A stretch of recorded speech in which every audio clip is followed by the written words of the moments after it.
इश्क में धोखा मिली, धोखा के सिवा कुछ ना मिली।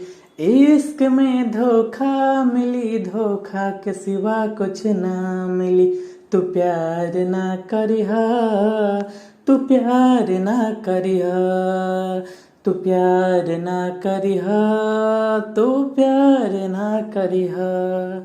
ई सच बा भाई। इश्क में सिर्फ धोखा मिली, धोखा के सिवा कुछ ना मिली।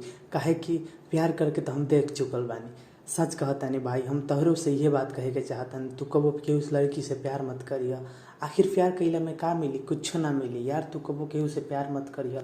अगर प्यार करही के बा तो तू अपना बुक से करिया, तू अपना पढ़ाई से करिया, अगर तू स्टूडेंट बारा त।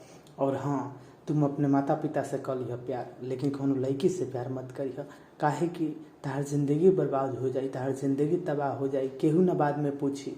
और हाँ, वक्त वक्त के हिसाब से चलिए, वक्त बदल दी ना तो।